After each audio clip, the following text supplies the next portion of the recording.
예, 안녕하세요. 생명사랑교회 장모세 집사입니다. 이 즐겨보시는 분들은 깜짝 놀라실 수도 있는데, 오늘은 저희, 세 명이서 한번 진행해 보도록 하겠습니다. 자, 일단 처음으로 각자 소개 한번 해보시죠. 저 먼저 할까요? 네, 제가 짧으니까. 안녕하세요. 생명사랑교회, 지난번에도 이렇게 소개했는데, 박힌돌 육성하 목사입니다. 생명사랑교회 오랜 시간 함께 하고 있고요. 네, 또 오늘 이 책을 가지고 서로 나누면서 배움의 기쁨, 또 저희가 이 책을 읽으면서 깨달았던 것을 함께 나누면서 소통했으면 좋겠습니다. 네, 안녕하세요. 저는 생명사랑교회 성도 오형석이고요. 현재 대학생입니다. 이렇게 좋은 기회를 또 얻게 되어서 좋은 책 읽게 되었는데, 읽으면서도 정말 궁금한 점도 많았고 또 말씀 나누고 싶었던 것도 많아서 이 시간을 소중히 잘 사용해서 얘기 잘 나누었으면 좋겠습니다. 무슨 공부하고 있는지도 말해주면 좋을 것 같아요. 네, 아직 미약하지만 그래도 철학 전공해서 관심도 많이 가지고 탐구하고 있습니다. 저희가 형석이한테 배우는 걸로. 네. 자, 우리 몸 푸는 의미로 그러면 총평 내지는 뭐 전체적인 느낌이랄까요? 이거를 조금 이제 나누면서 몸을 좀 푸는 시간을 좀 걸로 시작을 해보죠. 예. 저 먼저 할까요? 네. 저는 이 소유냐 존재냐라는 책을 예전에 그 학부생 때 신학생 필독서 뭐 몇 권 거기서 봐서 처음 뭐 이렇게 앞장만 좀 살펴봤다가 안 읽고 있었고, 생명사랑교회 이 책 소개하는 그 리스트에서 정해지고 나서 이때쯤에 이걸 좀 읽고 설교에 반영해 봐야겠다라고 생각을 하고 지난번에 했던 설교에서 이 책의 내용을 담으려고 조금 읽었었어요. 그리고 오늘 명랑책방 찍으면서 좀 더 꼼꼼하게 읽어봤는데, 그냥 책 자체가 굉장히 밀도 있고 뭔가 방대한 내용을 또 에릭 프롬의 세계 그것들을 되게 압축적으로 담고 있어서 어렵기도 하고, 그 관점 자체는 그렇게 어렵진 않은데 거기서 다루고 있는 내용들이 너무나 많아서 그것들을 하나하나 세밀하게 이해하기는 조금 어려운 부분이 있긴 했어요. 그래도 뭔가 뭐 심리학부터 사회학, 다양한 종교들, 그리고 일상의 영역까지 이 소유냐 존재냐라는 이 주제를 가지고 다양하게 다루니까 내용이 풍성해서 읽는 즐거움이 조금 있었다라는 생각이 들었습니다. 읽는 즐거움이요? 네, 읽는 즐거움이 좀 있었어요. 찍어야 된다는 부담감은 있었는데 읽을 때 자체는 또 즐겁더라고요. 이게 고전이잖아요. 정말 유명하고 여러 사람한테 이제 영향을 끼치고 했던 고전인데, 저도 이제 20살이 되면은, 성인이 되면은 꼭 한 번은 읽어봐야 된다라는 그런 말을 많이 들어서 저도 읽었어요. 읽었는데 한 30몇 년 만에 다시 읽으니까 너무 새롭고 전혀 내가 그때 안 읽었던 것 같은 느낌이 받은 거예요. 그러니까 그때는 왜 읽었냐면 내가 읽은 사람 부류에 속해야지라는 의미로 읽었던 것 같아요. 내용이 어쨌든 저쨌든 뭐 상관없이. 그러니까 내 소유의 관점으로 내가 읽었던 것 같아요. 어떤 존재 양식의 관점에서 읽었던 것이 아니라, 그래서 기억에도 남지 않고 나는 이거 읽은 사람 중에 한 명이 되었어 라는 걸 인증받고 싶어서 읽었던 것 같아서 다시 새롭게 읽으니까 이제 그 존재라는 관점을 좀 견지하면서 좀 집중을 하려다 보니까 좀 어렵긴 했지만은 저는 그래도 굉장히 의미 있고 흥미있고 그렇게 다가왔습니다, 이번에는. 그리고 이제 책도 읽고 뭐 이런저런 좀 검색도 좀 해봤는데, 제가 찾은 뭐 많이는 안 해봤지만은 자료 중에서 가장 도움이 됐던 자료는 10월 20일 날 육상한 목사님의 설교가 저한테는 가장 큰 도움이 되고 이해하는 데 도움이 되었던 가장 큰 자료였습니다. 예. 마지막으로 제 총평 한번 해볼까요? 다들 그 처음 책을 읽게 된 경위를 설명해 주셔서, 저도 지금 3학년으로 재학 중인데 1학년 때 이 에리 프롬의 소유냐 존재냐와 그 또 다른 유명한 저서인 사랑의 기술을 함께 이제 세트로 처음 읽게 되었는데, 아무래도 이제 제목도 그렇고 그 실제로 읽어봤을 때 내용도 사랑의 기술 책 쪽이 뭔가 처음 학부에 들어온 저한테는 좀 더 와닿는 부분도 많았고 흥미도 더 많아서 이제 그거에 좀 더 몰입해서 읽었고, 이거는 장모세 집사님이 말씀해 주신 것처럼 뭔가 그냥 읽은 사람이 되었다는 느낌을 좀 받기 위해서 꾸역꾸역 한번 읽었었던 경험이 떠오르는데, 해봐야 뭐 1, 2년 차이지만 조금 더 성숙해지고서 이 책을 좀 더 진심으로 대하면서 읽게 되니까 분명 어려운 내용이 많고 배경 지식이 부족하기 때문에 제대로 제가 이해하지 못하는 부분들이 많다는 거를 읽으면서도 끊임없이 느끼고 뭔가 반성하는 부분이 있었습니다.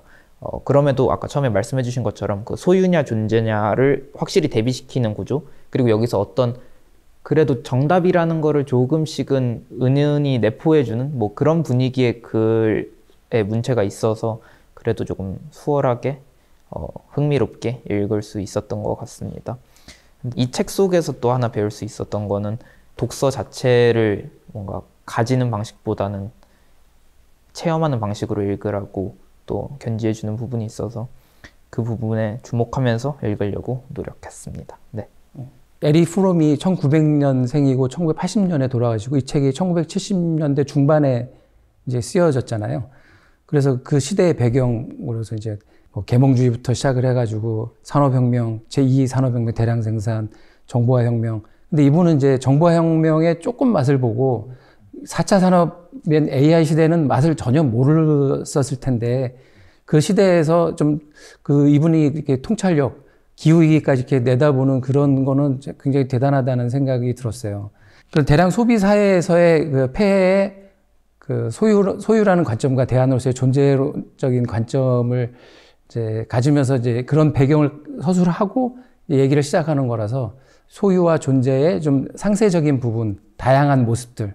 이게 그 총평으로 목사님께서 말씀하셨던 그러니까 어떻게 보면 소유냐 존재냐니까 좀 단순할 수 있을 것 같은데 사실 내용은 너무 방대하고 너무 다양한 모습들을 굉장히 많은 자료와 이런 것들을 열거해서 어쨌든 이 책에서 제시하고 있는 그런 다양한 모습들을 좀 얘기하면서 진행해 보도록 하죠. 예. 책을 살펴볼까요? 예. 저는 처음 시작하면서 이 프롬이 총 세 가지인데 극명하게 대비되는 두 가지 시를 보여주잖아요. 예.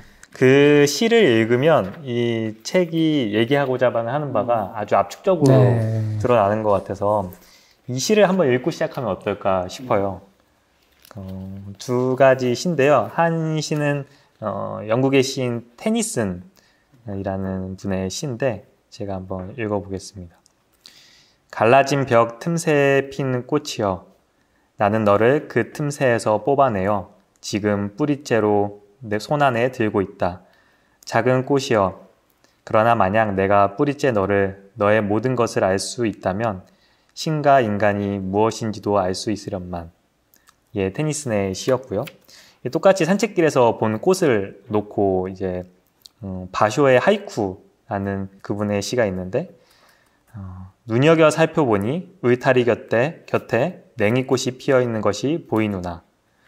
그러니까 이 두 가지 시에서 테니슨의 경우에는 그 산책길에 본 꽃을 보고 그 꽃을 꺾어서 자신의 것으로 소유하려고 하는 모습을 보이고 그로 인해서 꽃이 생명을 잃어버리고 어떤 파괴적인 모습으로 흘러가는 것을 보여주고, 또 바시오의 하이쿠 이 시는 그냥 꽃이 피어있는 것을 그대로 보고 그것을 즐기고 꽃과 뭔가 소통하는 느낌, 꽃이 나에게 영향을 주고 또 내가 꽃을 바라보면서 꽃에게 나에게 영향을 주는 이런 서로 깊이 교감하는 모습을 보여주면서 이 소유냐 존재냐 이 두 삶의 차원이 이렇게 명확히 좀 다르다. 한쪽은 뭔가를 자기가 자기 것으로 삼으면서 어떤 파괴적인 모습으로 흘러가는 모습, 하나는 어떤 다른 생명의 존재를 건드리지 않으면서 서로 영향을 주고받는 그런 모습, 이런 모습을 처음에 딱 잘 보여주는 것 같아서 이 시를 한번 들으시면서 이 전체적인 그런 관점을 가져가시는 것도 좋을 것 같아요. 이제 소유의 개념을 설명하는 데서 이제 딱 극명하게 딱 문장으로 잘 짧게 축약적으로 표현한 거는 이제 50페이지 아래 보면은 현대인들의 나를 규정하는 게 나라는 내가 가진 것이고 내가 소비하는 것이라고 하는 요 문장에 되게 축약되어 있는 것 같아요. 이 문장 맨 마지막에 읽어보면 현대 소비자는 나는 내가 가진 것, 그리고 또 그것은 내가 소비하는 것이라는 등식에서 자신의 실체를 확인하는지도 모른다. 그러니까 자기가 가진 것으로 자기의 자아로 삼고 또 그 자아로 삼는 내가 가진 것이 결국 내가 소비하는 것. 그러니까 소비하는 행위도 그렇고 그 소비를 하는 그 대상도 그렇고 그것으로 자기의 정체성과 자아로 형성한다. 이런 얘기인 건데 사실 저 이 문장 때문에 지난 한 2주 동안 되게 힘들었어요.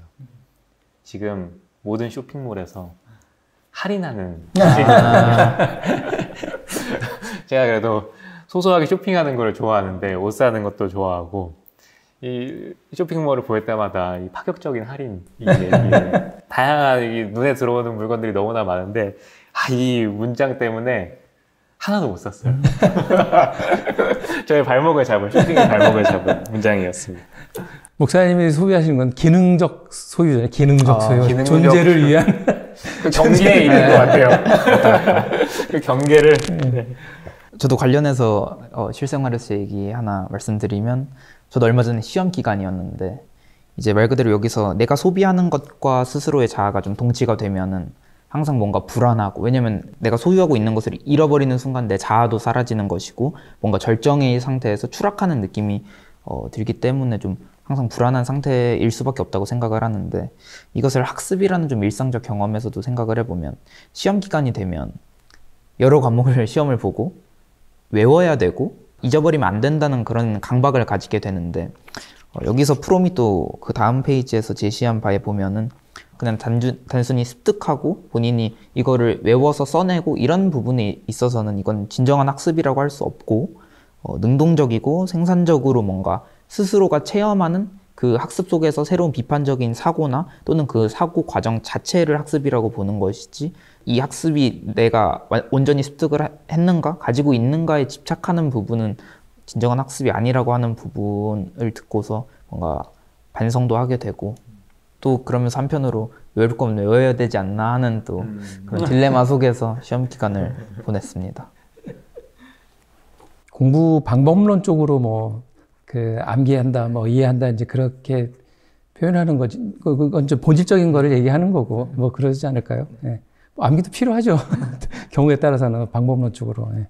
그러니까 암기를 많이 해놓으면, 그러니까 그게 중요한 순간에 그 암기한 내용들이 떠올라서 존재적 방식으로도 다가올 수 있는 것 같아요.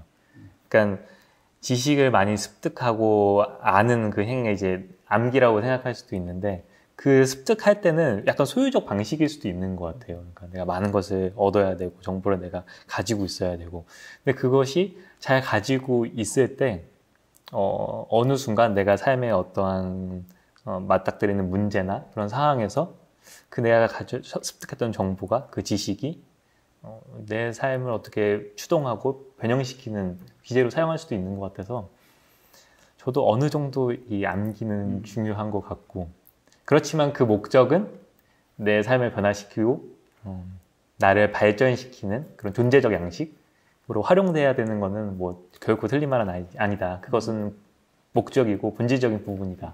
그런 생각이 들어요. 네. 그 지금 말씀하신 거를 제가 마지막 멘트로 이제 딱 그래요? 멋지게 날리려고 아니 그게 아니라 이게 날리려고 했던 분이 뭐냐면 53페이지 지금 얘기하신 학습 단계에서 53페이지 보면은 강의를 들은 후에는 그 이전과는 다른 사람이 된다. 이게 한마디에 저는 농축되어 있다고 봐요. 예. 암기라는 뭐 수단에 있어서의 논쟁이 아니고 단순히 외우고 공부하는 건 그냥 공부하는 소유일 뿐이고 정말 존재론적인 양식에서의 공부라는 거는 나를 변화시키는 거다라는 그 한마디가 이제 이 소유와 존재에 설명하는데 굉장히 되게 와닿는 표현으로 이제 저한테는 와닿아갖고 마지막에 뭐 소유는 어쩌고저쩌고 존재는 어쩌고저쩌고 하는데 존재라는 건 이런 것이다. 나를 변화시키는 것이다. 예, 딱 다가왔던 문장이었습니다, 이게. 예. 나를 열어놓고 나에게 다가오는 그런 어떠한 무엇이든지 나의 변화의 대상으로 삼는 것. 제가 소유는 눈에 보이기도 하고 물리적인 측면도 강하고 관념적이라고 하더라도 이게 딱 와닿는데 존재라는 걸 이게 무엇이냐라고 했을 때는 여기서 설명이 이렇게 딱 직관적으로 와닿지가 않거나 굉장히 깊이 생각해야 되거나 어렵더라고요. 근데 목사님 설교를 듣고 그 이해가 잘 된 게 있었어요. 목사님이 설명하실 때 어떻게 설명하셨냐면 그 나라는 거를 그 규정짓는 경계가 있고 타인과의 경계가 있는데 그게 확고하면 그게 분명하면 그 안으로 나를 뭔가를 받아들이고 하는 이 소유에 이제 집착하고 그 소유가 커지면 그 지키려고 하는 것과 남의 영역에서 내 영역으로 가져오려고 하는 경쟁, 갈등, 계급투쟁, 뭐 이렇게 그래서 그 문제시 사회 문제가 되는 뭐 그런 식으로 이제 이렇게 쭉 이제 논리 전개를 하는데 이 경계가 없는 상황, 그러면 내와 너가 공유되고 연대해야 되고 그냥 있는 그대로에 연결되고 만나고 하는 거기서 그 존재라는 개념이 확 와닿더라고요. 그래서 목사님의 그 경계라는 표현으로 나와 타인을 이렇게 구분하는 그 부분이 굉장히 이해하는 데 도움이 됐어요. 예. 저희 신앙의 영역에서도 그러니까 소유냐 존재냐 이거를 똑같이 얘기할 수 있을 것 같은데 그러니까 한국 개신교의 그런 대표적인 신앙 양태라 그럴까요? 그런 걸 보면 너무나 소유 중심적이기는 한 것 같아요. 좀 보수적인 기독교인들을 만나서 이야기를 할 때 보면 진짜 흠칫 놀랄 때가 있거든요. 교회를 왜 다니냐, 뭐 기독교 신앙을 왜 갔냐 이렇게 얘기했을 때 천국 가고 싶어서 이거나 아니면 지옥 가기 무서워서 이런 이야기를 가끔 들을 때가 있어요. 정말 실제로 그런 얘기를 하는 거예요. 그런 얘기를 들으면 사실 뭐라고 말해야 될지 참 혼란스러울 때 이렇게 어려워요. 그러니까 갑자기 천국과 지옥 그런 거 성서에 명확한 개념도 안 나오고 너가 생각하는 천국 그런 거 아니야. 하나님 나라 이 땅에 오는 거야. 이렇게 설명하기 되게 어렵기도 하거든요. 그럼에도 불구하고 한국 개신교 전체적인 모습이 뭔가 어떤 천국으로 대표되는 이 땅에서의 어떤 성공과 이 땅을 넘어서 그 내세에서의 어떤 복을 소유하고 싶은 그런 욕망들 그리고 많은 대형 교회들의 그런 교회를 낳음으로 인해서 그 안에서의 어떤 그 인간적 관계라고 얘기하는 게 그런 인맥들을 가지고 싶어 하고 그 안에서 어떤 이익을 누리고 싶어 하는 그런 모습들 이런 것들을 생각할 때 우리 한국 개신교의 신앙의 양태가 너무 소유 중심적이다라는 생각이 많이 들고 복을 받고 싶어 하는 것 이거 당연한 인간의 욕구이긴 한데 우리 신앙의 목표가 사실 복은 아니고 예수 그리스도의 삶을 따라가면서 경험하는 그런 모든 순간이 우리에게 어떤 존재적인 느낌으로서 기쁨을 주고 우리에게 행복을 가져다 주는 건데 세상적 복을 받는 어떤 수단으로서의 신앙과 우리 기독교를 그렇게 생각하고 있는 건 아닌가? 이런 느낌 때문에 약간 이것을 읽으면서 여기서 신앙 부분도 다루잖아요. 네, 그런 부분에서 약간 착잡한 마음도 많이 들었습니다. 그 소유 존재의 그걸 나타내는 것 중에 또 개념이 하나 또 제가 주목한 거는 사용 가치하고 교환 가치가 나와요. 예. 뭐 경제학 개념에 뭐 이렇게 있을 텐데 사용 가치의 대표적인 물건 하면은 뭐 물, 공기 같은 거잖아요. 굉장히 중요한 의미가 있는 물건이지만 그 사용 가치는 크지만 교환 가치는 작은. 그러니까 우리 가격으로 매길 때는 되게 낮은 금 같은 보석은 사용 가치는 너무 낮지만 교환 가치는 엄청나게 큰. 우리 처음에 얘기했을 때의 이 대량 소비 사회에서 지내는 나의 교환 가치를 높이려고 나는 소유의 주체이면서 동시에 소유의 대상으로 그런 상품화 시키면서 나의 교환 가치를 자꾸 높이려고 하는데 존재론적인 양식에서는 나의 사용 가치를 높여야 되는 나의 존재 자체의 의미라든가 그런 쓰임새라든가 그런 데 주목해야 될 부분이어서 여기서 그 중간에 그 사용 가치하고 교환 가치 나오는 그 설명이 굉장히 그 주목할 필요가 있을 것 같습니다. 또 아까 성서 관련된 얘기를 또 잠깐 해주셔서 저는 금욕주의에 대해서 또 여기서 표현을 설명을 해준 부분이 있어서 그 부분이 되게 인상이 깊었는데요.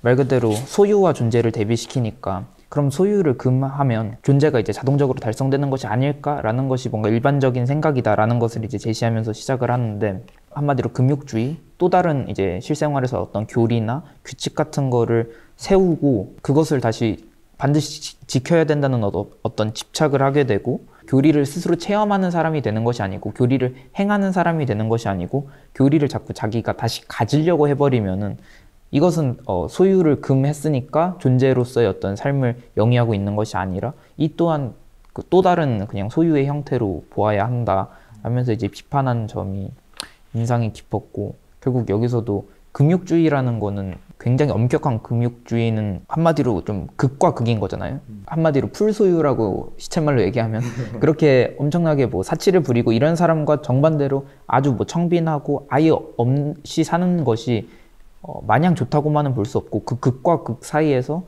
진정한 인간 본성에 따른 그런 존재론적 삶의 양식을 찾는 것은 그냥 단순히 어떤 교리를 세우고 그거를 내가 계속 머릿속으로 되뇌이면서 지키는 것만으로는 달성되지 않는다라고 저는 읽게 되었습니다. 그 부분을. 형석이가 얘기했던 거에서 이어서 좀 말을 덧붙이자면은 금욕주의라는 것이 오히려 그 어떤 소유 개념에 더 포함되는 그런 걸 다시 얘기하는 게 205페이지쯤에 나오는데, 예수님이 어떤 선한 존재론적 존재의 끝판왕이니까 나는 예수님을 믿고 뭐 교리를 따르고, 그렇다 그러면 예수님의 제자가 되고 예수님을 따르고 예수님을 이미 원하는 방식대로 실천해야 되는데, 그런 거를 함으로써 나의 개인적인 생활을 갖다가 은폐시키는, 변명을 삼는, 그런 내용들이 또 이렇게 나오더라고요. 그래서 존재론적인 삶이라는 거는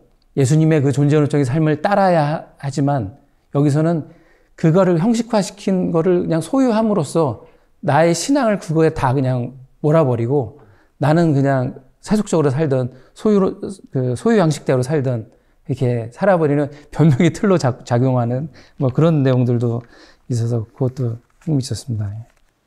예수님을 믿는 것도 중요한데, 그러니까 예수님이 가졌던 그 믿음을 우리가 품는 게 되게 중요한 거잖아요. 그러니까 예수님을 믿으면 예수님도 우상이 될 수 있고 예수님에게 집착하게 되고, 그러면 결국 그것이 우리에게 어떤 자유나 능동성이나 새로운 것들을 뭔가 예수님처럼 새로운 것들을 해나가는데 오히려 방해가 될 수 있는데, 우리 예수님이 가지셨던 그 믿음, 오로지 하나님만 신뢰하면서 그 하나님의 뜻을 위해서 내 삶을 투신해 보고, 하나님의 뜻을 이 땅에서 지금 그 갈릴리 지역에서 나름대로 펼쳐나가 보고, 그런 했던 예수님의 운동들, 그것들을 우리가 실현하려고 하면 예수님을 믿는 것 자체가 중요한 거라기보다는 예수님이 가지셨던 그 믿음을 우리가 품는 것이 더 중요하겠다 라는 생각도 이 얘기를 들으면서 함께 생각해 보게 됩니다. 저도 하나만 더 덧붙이자면, 좀 인상 깊은 어구였는데, 그 에그하르트 수사가 신마저 잊어버리는 경지가 이제 될 정도로 비워내어야 그게 진정한 존재의 양식으로 나아가는 길이다, 뭐 이런 식으로 얘기를 하는 구절이 있더라고요. 그러니까 말씀해주신 것처럼 어떻게 잘못 섬기게 되면은 그 하나님의 말씀 이런 부분도 다 우상화가 될 수 있고, 가지려고 하는 욕망, 계속 눈에 보이는 가시적인 것에 집착하고 사람들이 뭔가 안정감을 가지고 싶어하고, 믿음이라는 게 사실 말 그대로 눈에 보이지 않기 때문에 사람은 계속 불안할 수밖에 없고, 이게 앞으로 나아가고 있는 건지 뒤로 가고 있는 건지도 감이 안 잡히겠지만, 눈에 보이는 걸 잡아버림으로써 난 안정감이 들어 나아가게 되면 이건 진정한 존재의 모습이 아니라 그냥 결과적으로는 세속에서의 소유 방식과 다를 게 없다는 거를 저도 좀 크게 느낀 부분이었습니다. 형석이가, 저는 형석이 나이 때 결국 깨닫지 못했던 거를 지금 얘기해 주니까 되게 어떤 면에서 존경스러워 보이는 그런 느낌이. 그러니까 되게 하나님은 우리가 생각할 수 없을 정도로 큰 존재잖아요.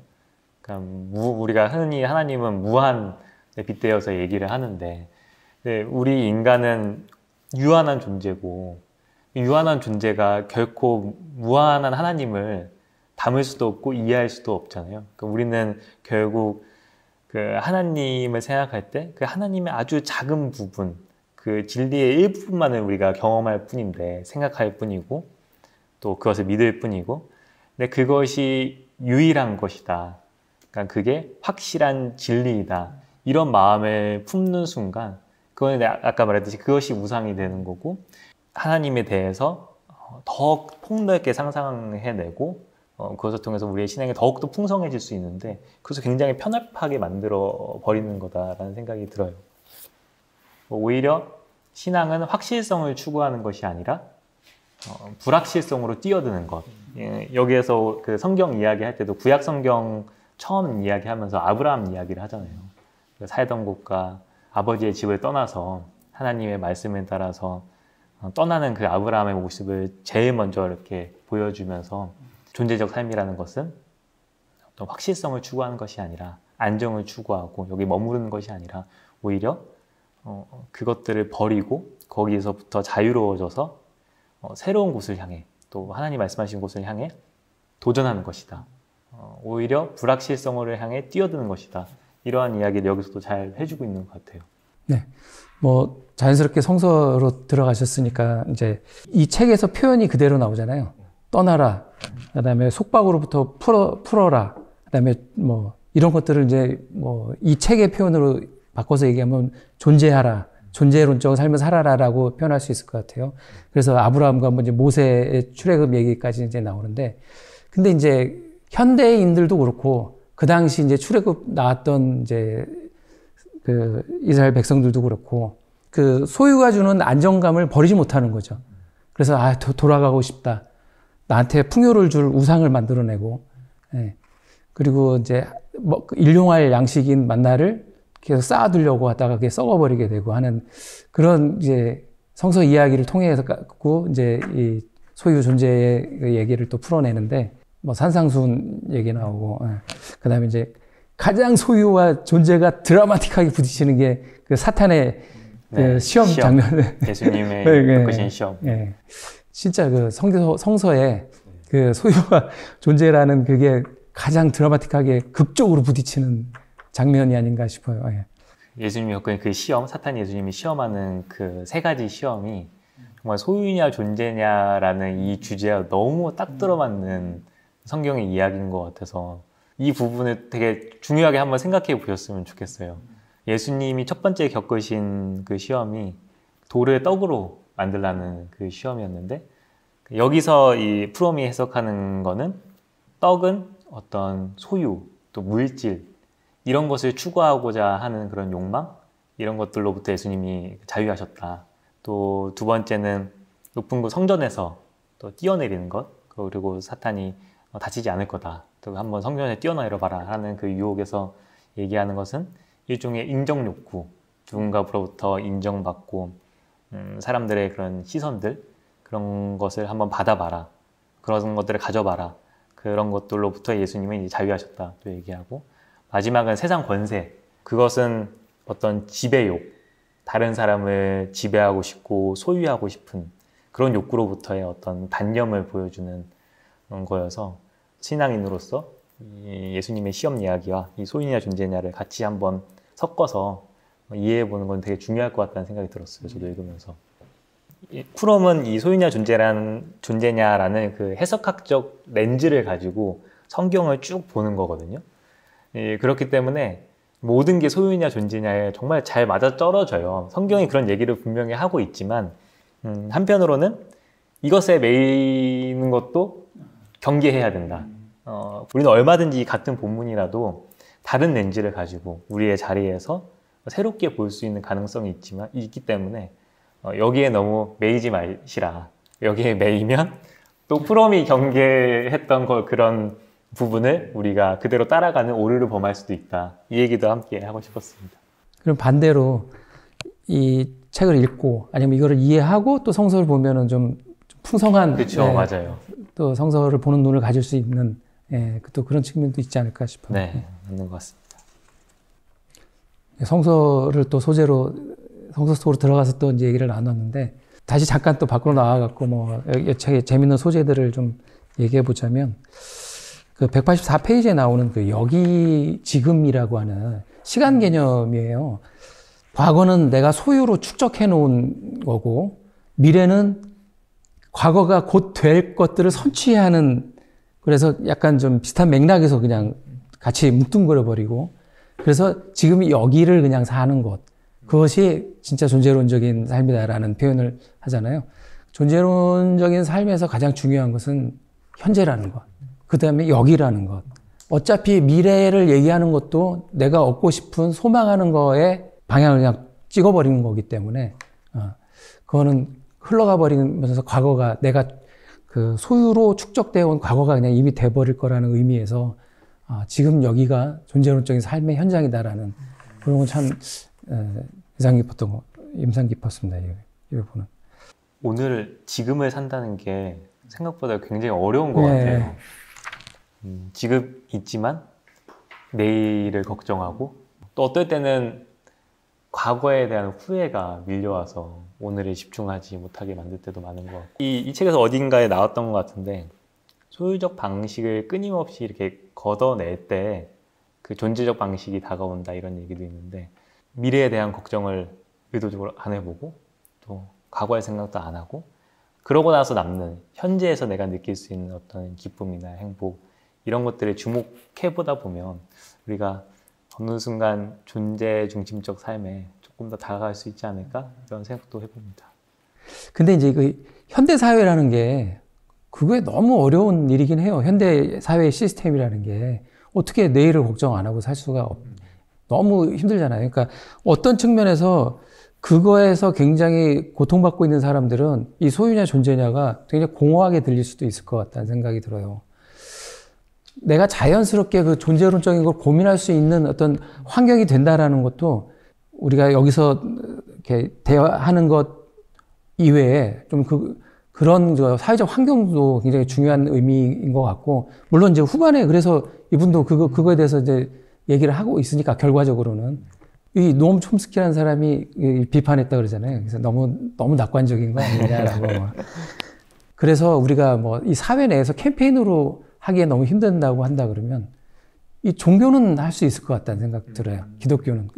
어떤 사람한테 너 무엇을 입을까 무엇을 먹을까 걱정하지 마라 그러면 이게 뭔 소리야 이렇게 할 텐데 그게 성서 안에서 예수님의 말씀으로 전해졌을 때의 그 가능성 내지는 어떤 그 충만함이라는 거는 그래서 또 기독교가 가능성이 있는 거 아닌가라는.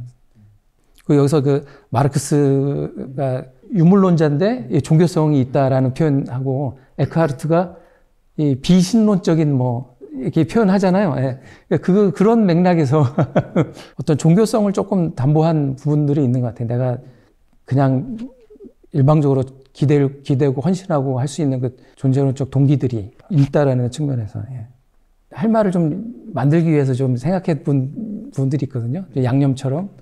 그러니까 이거는 이제 내 개인의 문제에서 이렇게 연결해갖고 하는 부분들이 몇 가지가 있었는데, 킬링타임이라는 얘기 나와요. 서문에 보면은. 소비사회를 사는 소유의 실존 양식을 가진 사람들이 시간을 막 엄청 효율적으로 쓰고 막 아까워하고 열심히 일하고 막 하는데 그 목적이 킬링타임.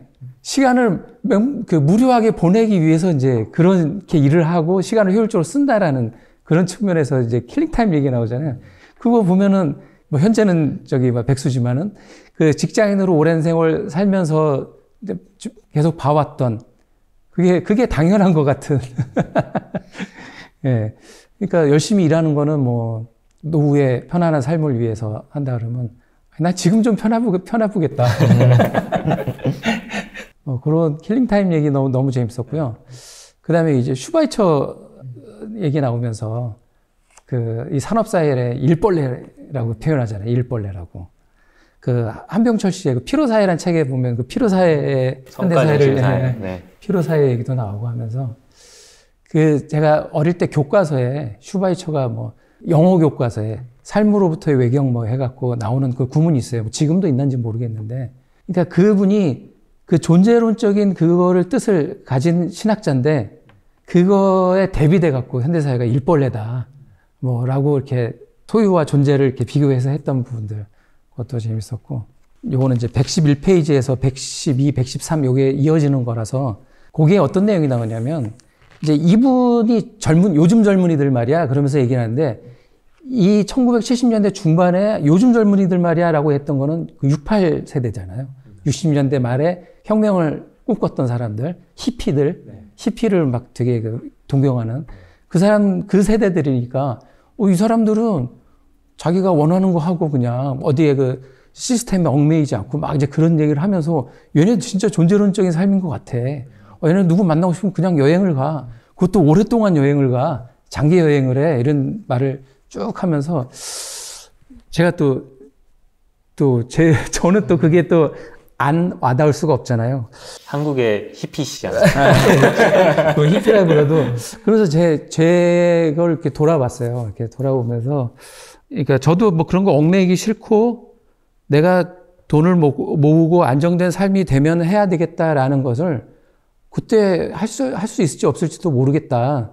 그냥 뭐 지금 하면 되지 뭐 그런 아주 단순한 생각으로 이게 뭐 존재론적인 삶으로 평가받고 싶은 뭐 그런 아무런 뭐 개념도 없이 그냥 긴 여행을 2번을 했는데 그럼 과연 내가 존재론적인 삶을 사는 것인가? 라는 또 그런 생각도 해봤어요. 그런데 이어서 그거를 잘 대변해주는 이제 말을 하시는데 이 에릭 프롬이 그 68 세대의 사람들을 그렇게 존재론적인 삶이다라고 해놓고 한계가 있다. 그래서 어떻게 표현하냐면 무엇으로부터의 자유는 이 사람들이 했는데 무엇을 향한 자유는 없다라고 딱 그 한계를 딱 지적을 해요. 그랬더니 제가 무릎을 탁 쳤습니다. 그 장면에서.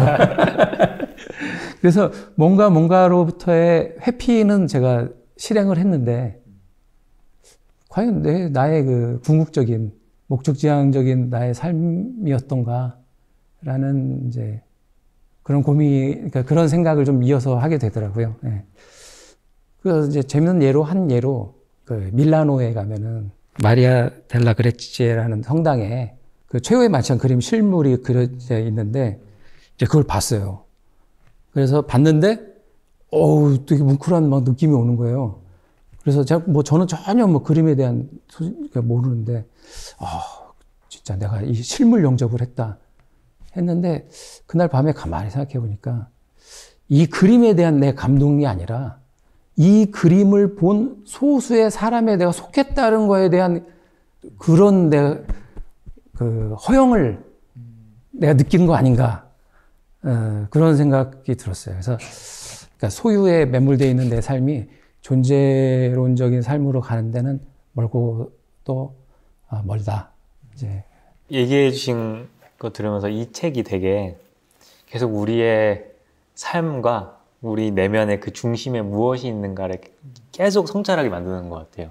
어느 부분에서 지금 못 찾을 것 같은데 선행을 할 수 있고 뭐 존재 중심적 삶의 표상으로 보이는 어떤 행동들을 우리가 할 수 있지만 사실 그 중심에는 존재가 아니라 소유 중심의 삶으로 그런 것들이 표출될 수도 있다는 얘기를 프롬도 하거든요. 선행을 하는 것이 정말 내 것을 내어주고 희생하고 싶은 그런 마음에서 온 것이 아니라 명성을 얻고 싶어서 하는 행동일 수도 있다. 그래서 우리 안에 무엇이 있는지 들여다봐야 된다 이런 얘기가 있는데 그런 것들을 계속 우리에게 너의 속을 한번 들여다봐라 하는 그런 요청을 하는 것 같아요. 정말 두 분 다 너무 좋은 말씀이신 것 같고 또 저도 여행하니까 생각이 나서 정말 내면 안에 어떤 걸 가지고 움직이느냐가 중요하다고 느끼는 바가 여행 같은 경우도 훌쩍 떠나는 그런 여행을 가면은 평소에 뭐 치이든 뭐 돈 관리를 하고 또 뭐 어떤 공부를 해서 뭘 해야 하고 앞으로의 미래는 어떤 식으로 그려야 되고 매일매일은 어떤 모습이어야 하고를 계속 머릿속에 가지고 있는 것을 다 내려놓고 말 그대로 어찌 보면 조금 불안할 수 있지만 뭐 그렇게 계획이 있지 않은 상태로 훌쩍 떠나는 여행 같은 경우에서는 뭔가 존재론적 양상을 좀 더 찾을 수 있을 가능성도 높을 것 같고 그런 부분에 있어서 사람들이 그렇게 훌쩍 여행을 혼자 떠나는 사람들도 많은 것 같다고 생각을 하는데 또 말씀해 주신 것처럼 어디 뭐 휴양을 간다든지 또 뭐 비슷한 방식으로 여행을 가도 마음속에 계속 뭐 이 여행을 가서 뭐 인스타에 이런 사진을 올려야지 뭐 나는 이런 곳에 가서 이런 사진 스팟에서 사진을 찍고 또 뭐 이런 식사를 하고가 뭔가 그게 정말 존재론적으로 본인의 체험과 즐거움과 직결되어 있다면 또 새로운 의미가 있을 수 있지만 그거를 조금 보여주는 허영이라든지 그런 허세의 일부로 뭔가 취급하고 대하게 되면은 또 그거는 소유의 양태가 되지 않을까 해서 결론적으로 말씀해 주신 것처럼 본인 내면에 진짜 어떤 것을 가지고 있는지가 중요할 것 같다라고 저도 생각했습니다. 그 차를 운전했을 때 이렇게 편안한 느낌을 승차감이라 그러잖아요. 그러니까 차를 고를 때 가장 중요한 게 승차감이잖아요. 근데 승차감보다 더 중요한 게 뭔지 알아요? 하차감? 하차감. 하차감 얘기, 다 아시는구나. 모른 척하고 다시 한번. 다시 시작해주세요.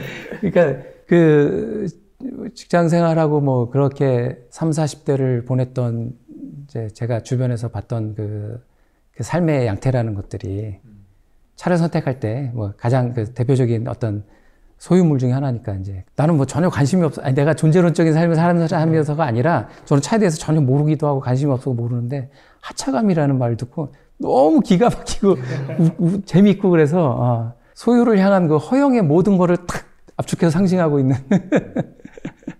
저는 그러니까 한 가지 이 프롬이 그러니까 소유 중심의 삶이냐 존재 중심의 삶이냐 이걸 결정하는 것 중에 하나가 우리 사회 구조에 대한 이런 비판도 우리 사회 구조가 어떻게 형성되느냐에 따라서 이것이 개인의 삶에도 영향을 줄 수 있다. 그래서 사회 구조 변화에 대한 이야기도 하고 있고 그런데 저는 그런 것들이 너무 어렵고 우리가 일상 속에서 어떻게 하면 존재 중심의 삶을 살 수 있을까? 또 기독교인으로서 어떤 실천을 하면 도움이 될 수 있을까? 이런 방법으로 향심 기도를 좀 제안하고 싶어요. 향심 기도. 그러니까 침묵 기도인데 우리 마음의 중심을 향하는 기도예요. 근데 어려운 거 없이 그냥 매일 정해진 어떤 시간을 정해서 침묵하는데 모든 생각이나 떠오르는 어떤 분심들을 그냥 계속 흘려보내는 거예요. 오른쪽에서 올라오고 왼쪽으로 흘려보내고 그런 것들을 계속하면서 그저 10분, 뭐 15분, 20분 뭐 이렇게 머물러 보는 거예요. 그러니까 저도 함께 기도하고 또 기독교 영성에 대해서 같이 공부하는 그룹에서 계속 훈련했던 건데 그런 것을 할 때와 안 할 때가 차이가 있는 것 같아요. 그러니까 향심 기도를 해서 나의 떠오르는 그런 모든 것들을 계속 흘려보내다 보면 오늘에 발붙이고 살아갈 수 있는 좀 힘도 생기는 것 같고 어떤 욕망으로부터 조금 자유로워질 수 있는 것 같기도 하고 그래서 한번 뭐 되게 복잡하게 생각하지 마시고 그냥 시간 정해서 앉아서 침묵하고 눈만 감아도 막 다양한 생각들, 과거의 일들, 미래의 일들, 뭐 먹을지 말지, 뭐 다양한 생각들이 막 망상들도 떠오르고 하는데 그걸 계속 흘려보내는 훈련들을 해보면 우리가 존재 중심적 삶을 살아가는데 되게 도움이 되지 않을까? 간단하면서도 좀 어렵기도 하지만 네, 그런 것들을 한번 실천해보고 도전해보셨으면 하는 말씀도 드립니다. 예, 혹시 뭐 마지막으로 한마디씩만 하고 어떻게 마무리를 할까요? 네. 네, 저부터 할까요? 누구부터? 네, 오늘 진짜 좋은 말씀들 나눌 수 있어서 정말 좋은 시간이었고 말씀해주신 것처럼 그런 기도 활동들을 통해서 이거를 실천하는 거를 여기서도 궁극적으로 실천을 하지 않으면 의미가 없다라고 말하고 있기 때문에 그런 어떤 나아가는 실제로 행하는 부분이 꼭 필요할 거라고 생각을 합니다. 왜냐하면 여기서 나눈 얘기들 너무 좋은 얘기지만 실천을 하지 않으면 정말 그냥 허울 좋은 얘기고 속세에서는 이게 이루어지기 힘든 일들이니까 실제로 실천하는 모습들이 함께 이루어져야 좋을 것 같다고 생각을 하면서 네, 저는 인사드리겠습니다. 저는 오늘 좀 많은 얘기들 했는데 조금 산만할 수도 있고요. 소유 실존 양식을 사는 이 홍수 속에서 최소한의 존재의 실존 양식을 살고자 노력하시는 이 목회의 길을 선택하신 우리 수환 목사님과 우리 보기 드문 젊은이 그렇게 살려고 사회 공익적인 삶을 꿈꾸는 그거를 계획하고 있는 우리 젊은 대학생 형석이와 함께해서 이들한테 부끄럽지 않은 그런 사람이 돼야 되겠다라는 작은 생각을 합니다. 그리고 마지막으로 그냥 좀 멋진게 마지막 허세를 한번 부려볼게요. 저는 니코스 카잔차키스의 묘비명을 읊으면서 저는 제 마무리 멘트를 하겠습니다. 나는 아무것도 바라지 않는다. 나는 아무것도 두렵지 않다. 나는 자유다. 이상입니다. 네, 이것으로 이번 달 소유냐 존재냐 명랑 책방을 마치겠습니다. 감사합니다.